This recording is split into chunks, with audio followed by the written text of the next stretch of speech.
Hi friends, Sunny here. So if you are new to my channel, I am a professional ballroom dancer. So I've been in this industry my whole life, either competing as a newcomer amateur all the way through the professional championship level ranks across the country, across the world.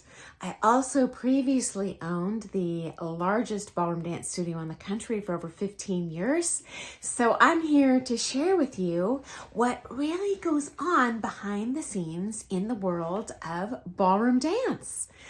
Today, what I kind of going to have a fun time sharing are the top 10 secrets of professional ballroom dancers that you might find surprising. So, don't tell. Okay, so here we go.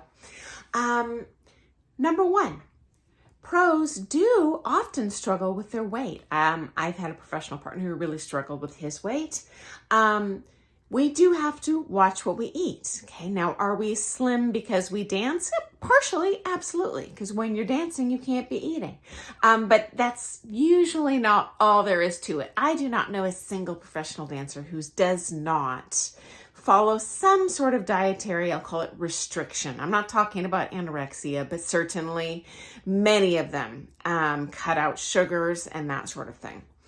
Number two myth, that we exercise a lot. Surprise, we don't. This is one of the funniest questions I've ever received when I've done shows, and probably one of the most common questions is, well, what's your exercise regime? Dancing. We are dancing a ton. Now, it might look easy, particularly if you don't ballroom dance, but if you do it at a high level, if you're pro-am or I'm dancing with students, I'm certainly athletically, I love to dance with my students, move them through the figures. But that takes a toll on my body. It's like pumping iron, okay? So, we very rarely exercise. If we do, it would be something like a yoga or Pilates. Very, very, very, very low impact, just a stretching type class, okay? This is even worse on Latin pros. They tend to have a shorter career because of that. And honestly, the worst is like if you're teaching Zumba or a high impact aerobic activity. You know, you might think that that teacher's being paid a fortune, but they can, at most, teach 3 lessons a day. A little bit more for ballroom dancers. You know, when I was young, I would teach up to 80 hours in a week, but these days, I'm not so much. Mama too old for that. It does take a toll on your body in a wonderful way. It's like a runner's high. I like being tired after I teach. Okay. Number 3, we were not all born dancers. Shocking. We all started as beginners, okay? I still remember my first ballet lesson I ever took. I still remember my first ballroom lesson I ever took.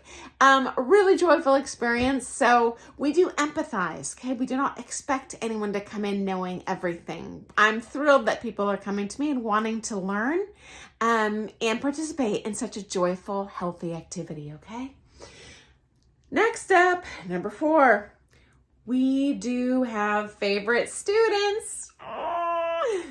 So early on in my career, and certainly for most of the pros I know, when you very first start teaching, our favorite students are those who really excel in competition. The reason is we're just a little bit insecure about our teaching. There's probably some local pros that are talking trash about us because they're afraid they'll lose students to us because we have more recent competition experience. And so I was really eager to prove myself as a legitimate, trained professional that can help people learn to dance.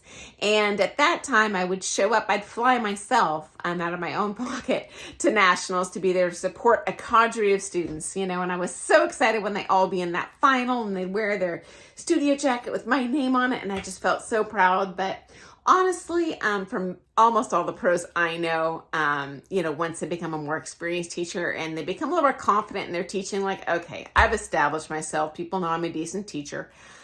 The skill level honestly means nothing to me. It's not that I don't care. That just not makes you a favorite student of mine.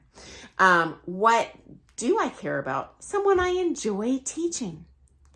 What does that look like? Someone that'll share a little bit about their personal life with me.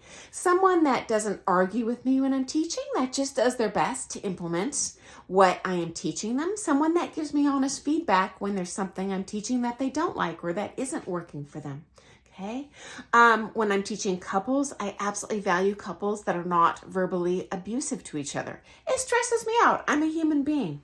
I just, when I see that, I can't handle it. I will actually encourage them to go see another teacher. Ladies, I cannot stand when you come into the lesson. Well, teach him, not me. If he knew how to lead, he's not leading like you. Well, no, duh, he's not leading like me. He's not a professional championship level dancer. Give him some time. Leading takes a long time to learn, as does being a light follow. And ladies, I have some bad news for you. Driving you around when you feel like a tank and are hanging on me is not his cup of tea either, but generally the men are a little more sensitive to how they communicate to the ladies. So be kind to your partner, honestly, not just in the lesson, but all the time. Because your teacher is going to like you more for doing that, okay? Respect you more. I also appreciate students who are respectful and appreciative of my time. I love when they tell me after a lesson or email me, that was amazing. This was my favorite part of the lesson. Thank you. People that are respectful of my time show up on time, or if they're late, they don't expect me to stay late or give them a discount because of their lack of planning. My time is valuable. I'm paying floor fee for that time, and depending on the studio, I might have to pay floor fee whether you're there or not. So throw me a bone. Don't expect me to compensate when you're late. I will if I have time that day, but and certainly don't even infer that I should take time out of the next lesson or make someone else late because of your irresponsibility. Okay, you do need to be there on time. As a matter of fact, I respect you even more if you show up there early and warm up. No, that's not possible for everyone. Many of us work and have a busy schedule, squeezing in lessons between work and workout or scheduled time at lunch, but do your best to be punctual and don't expect your pro to make up for it if you no show or are late. Another way that people can be a little bit disrespectful of my time is I have experienced where students at the end of every single lesson, they know the lesson time has ended, but they're like, oh, just one more thing. And if I allow them, if I don't just put a hard stop on it, they'll keep me there for another half hour. And guess what? I have to pay floor fee on that. Even if you're out there just asking me questions, we're out there asking questions. If my butt is not seated on the side of the floor, most of these studios have cameras, I'm being charged for that time. So budget your questions accordingly. If you want to record a dance video, do that inside of your lesson time. Don't expect me to stay late and do that and pay a floor fee for you, okay?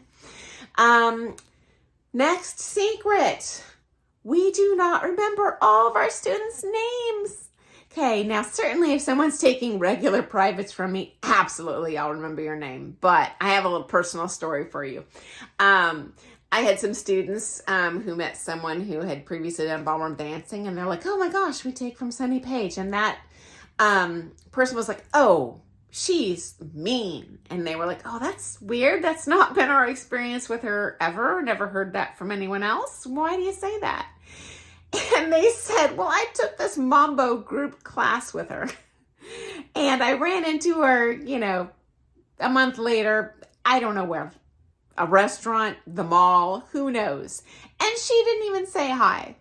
Okay, I got news for you. I have taught group classes for up to 500 people. I have literally taught thousands of people over the years. Even if you just take a few one-off privates from me, I'm probably not going to remember your name, maybe even not remember teaching you. Don't take it personal. Doesn't mean I didn't love teaching you or wouldn't want to teach you again or I don't like you. But especially if I see you out of context. If I'm running into you at a laundromat, I'm probably not going to recognize you. So how do you handle that as the student who wants to engage? Say, hi, I don't know if you remember me. I'm so-and-so. You taught me my wedding dance. And 99.9% of the time, I will remember you, okay? As a matter of fact, I can't think of a single person I've run into who hasn't reminded me, even if they just took one private. And I do remember them, but I might need you to jog my memory a little bit.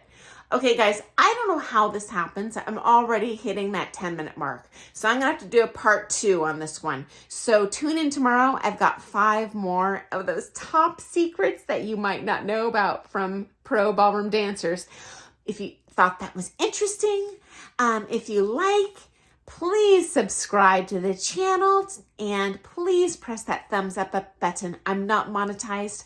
The only reason I do this is to share helpful and hopefully interesting content with other fans of ballroom dance. So thanks for joining me. Have an awesome day. See you tomorrow with a follow-up. Bye.